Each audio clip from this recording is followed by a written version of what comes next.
Hay, maayong buntag, maayong udto ug maayong hapon sa inyong tanan. Ug manghinaot lang ko sa inyong tanan nga maayo lang ang inyong panglawas. Wag yun ang sipon at ubo karon. Drink more liquid like buko ug tubig. Nag-inom ko og buko sa buntag. Wala man may kalabuhan diri, nagpet raman ko sa Divisoria gabi eh. Og giuhaw man ko, nakit-an ako akong giinom. Aw lisod pod kung imong ba ugmaan pa di na gina mainom kay lain naglasa. Unya sa dihang nakainom ko, nibati man kog kaanyag nga dili man kog gwapa. Murag anyag lang gid akong nabatian, dili gid ang kagwapa. Bitaw ang benepisyo aning buko sa umaga pag moinom ka wala pay kaon.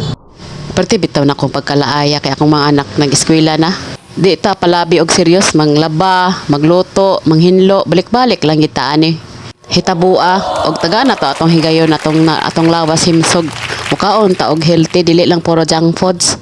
Og ako pong gikod-kod ang iyang unod kay lami man ni siya ka anong pakpakon kaunon.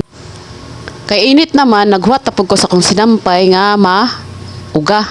Og manginom-inom lang sa ako dani sa baw sa butong. Swerte gitong daghang kalubiano kay daghan kay sila og butong dito sa ilaha. Salamat di ay sa inyong pagtan-aw nga inyong gihuman. Thank you for watching. Salamat kaayo. Amping kanunay sa inyong tanan pod.